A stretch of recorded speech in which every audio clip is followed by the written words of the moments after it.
Hello everybody, this is Refresh and I am here to bring you a battle between these two War of the Spark Planeswalker decks and the Defeated God Challenge deck from Journey into Nyx.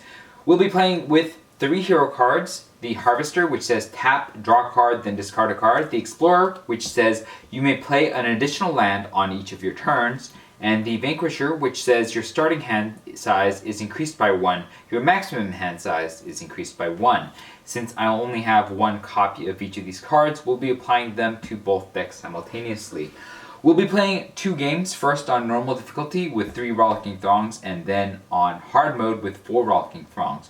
We'll start by drawing 8 cards apiece. Gideon draws a Swamp, Oath of Kaya, a Johnny's Pridemate, Gideon the Oathsworn, a Swamp, a Ob Nixilis's Cruelty, and Trusted Pegasus. This is actually a pretty bad hand because we need white mana to do anything with this hand, and so we'll ship it back and use our free mulligan because this is multiplayer. His second hand has a Cruel Celebrant, a Plains, a Swamp, a Johnny's Pridemate, Trusted Pegasus, Desperate Lunge, Ob Nixilis's Cruelty, and a Johnny's Pridemate. I think this is a keepable hand, although not a great one.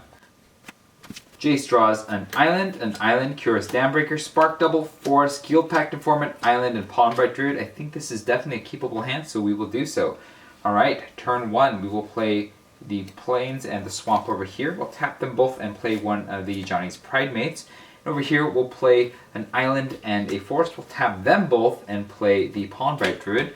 It is a 1/1 Elf Druid, and it says when Pollenbright Druid enters a battlefield, choose 1, put a +1/+1 counter on target creature, or proliferate. We'll put a +1/+1 counter on the Johnny's Pridemate, so it can get going. And then we will pass the turn. We will start with Xenagos. That will cast the top 2 cards. The first one being a Ferrous Band Revelers. It's a 4/4. And then a Ecstatic Piper. When Ecstatic Piper enters the battlefield, Xenagos Ascended attacks his turn if able. Xenagos Ascended will attack, and we'll just take it, going down to 14. At the end of the turn, we'll use the Harvester, and Gideon will draw a Plains, and we will discard the Trusted Pegasus. Jace will draw a New Horizons, and we will discard an Island. And then we will untap, and we will draw. Gideon draws a Trusted Pegasus, and Jace draws a Wardscale Crocodile. We'll play the Island over here, and we'll play the Plains over here. Unfortunately, we don't have a third land, but that's okay, we can make do. The first thing we're going to do actually is we're going to use Ob Nixilis's Cruelty to kill that Ferrous Band Revelers because it has a good hero's reward. So we'll do that, targeting the Ferrous Band Revelers, and that will kill it. And it says hero's reward when Ferrous Band Revelers leaves the battlefield, each player draws a card.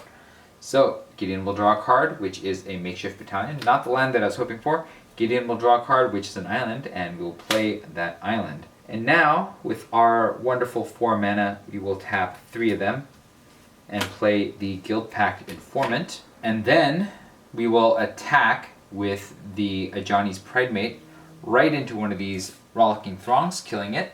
And then we will pass to Xenagos, who will cast the top 2 cards. He will untap first, and then cast a Impulsive Destruction. Each player may sacrifice an artifact or enchantment. Impulsive Destruction deals 3 damage to each player who didn't sacrifice a permanent this way. We don't have anyone to sacrifice, so we will take a total of 6 damage, taking us down to 8. Yikes. And then we'll cast the second one, which is Ripped to Pieces. At the beginning of combat this turn, each Reveler deals 1 damage to each player and each creature those players control. That's 3 damage to each of our creatures, killing all of them, and 6 damage to us, taking us down to 2. If this looks like a bad spot, it is a bad spot. We'll use the Harvester. Gideon will draw a Enforcer Griffin, and we will discard the Pegasus. And Jace will draw an Island, and we will discard the Dambreaker. Then we'll untap, and then we'll draw. Gideon draws a Desperate Lunge, and Jace will draw a Jace's Ruse. We'll play the Island, and we are mana screwed over here. What we will do is we will play the Cruel Celebrant, and here we'll tap 5, and we'll play the Wardscale Crocodile, because at least it's a beater. And then we'll pass the turn to Xenagos and hope he doesn't kill us. First, he'll cast an Impulsive Charge at the beginning of combat this turn. All Revelers gain haste until end of turn and attack this combat if able. And then an Ecstatic Piper, which causes Xenagos to attack. So we're being attacked by everybody. And I think we're dead. We're going to put the Cruel Celebrant there and the Ward Scale Crocodile here. And we will take a total of 4 damage, killing us. And that is the end of that. We lose handily to Xenagos on normal difficulty. I don't know how we're going to make it through hard mode. However, not being mana screwed would be helpful. We'll be right back with game 2. Alright, it's hard mode. We have the improbably hard challenge of beating a hard deck with 4 Rollicking Throngs now. We'll start with 8 cards apiece. Gideon has a Swamp, Cruel Celebrant, Charm Stray, Orzhov Guildgate, Plains, Ajani's Pridemate, Ob Nixilis Cruelty, and Swamp. I think this is a keepable hand. Jace has an island, Jace's Triumph Island, Palmbright Druid, Guild Pact Informant, Jace's Projection, Simic Guildgate, and Island. I also think this is a keepable hand. We'll go ahead and start by drawing a card apiece. Gideon will draw a Trusted Pegasus, and Jace will draw a Jace's Ruse. We'll start with a Orzhov Guildgate tapped and a Plains, and a Simic Guildgate tapped and an island over here. We'll actually cast the Charm Stray right away, and then we will pass the turn to Xenagos, who will cast the top 2 cards, the first one being an Impulsive Return. Return 2 cards named Ecstatic Piper from Xenagos' graveyard to the battlefield. That's not there. At the beginning of combat this turn, Impulsive Return deals damage to each player equal to the number of Revelers on the battlefield, so that is 8 damage coming at us right now. And we have a Serpent Dancers, which is a 2/4 Death Toucher. We're actually taking 10 damage from the assembled Revelers to take us all the way down to 10. Ouch! At the end of the turn, we'll use the Harvester. Gideon will draw a Ajani's Pridemate, and Jace will draw a Bloom Hulk. And then we'll untap. And we'll play 2 Swamps over here, and we will play 2 Islands over here. So I'm going to cast both of the Johnny's Pridemates over here, and then I'm going to cast the Jace's Projection over here. The Jace's Projection is a 2/2 Wizard Illusion. Whenever you draw a card, put a +1/+1 counter on Jace's Projection. And the Ajani's Pridemates are 2/2 Cat Soldiers. Whenever you gain life, put a +1/+1 counter on Ajani's Pridemate.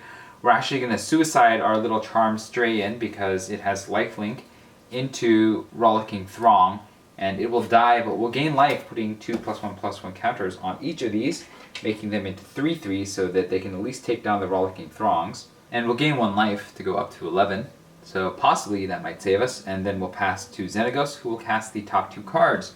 The first one is an Impulsive Charge. At the beginning of combat this turn, all Revelers gain haste until end of turn and attack this combat if able.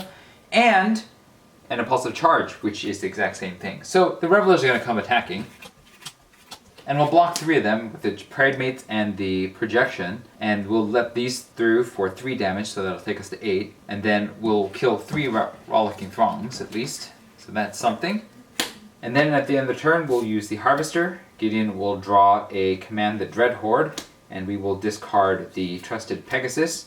Jace will draw a Forest, and we will discard the Jace's Triumph, and then we'll untap. Then we'll draw. Gideon draws a Plains, Jace draws an Island, and then because we drew a card, we'll put a counter on the Projection. We'll play the Plains over here, we'll play the Forest and the Island over here, and I think we got this one in the bag, because all we have to do is cast Jace's Ruse for 5 mana. It says, return up to 2 target creatures to their owner's hand. You may search your library and or graveyard for a card named Jace, Arcane Strategist, reveal it, and put it into your hand. If you search your library this way, shuffle it, return these 2, and when the Serpent Dancers return, each player will draw a card. So Gideon will draw a Desperate Lunge, and Jace will draw a Jace's Ruse. And because of the Jace's Ruse trigger, we'll go search up a Jace. He was next on the deck. We'll shuffle. But it doesn't matter because Xenagos is all by himself. So all we have to do is cast Ob Nixilis' Cruelty to -5/-5 him, and he'll die. And somehow the Planeswalker decks defeat Xenagos on hard mode much easier than on normal mode. I guess that's luck when it comes to playing against Defeat a God Challenge deck. Let me know what your thoughts were about the games in the comments below. If you saw any rules or gameplay errors, also let me know so that I may learn from your wisdom. If you enjoyed this video, hit the like button. If you'd like to see more such videos, hit subscribe. Thanks for watching. This was Refresh, and I will see you next time.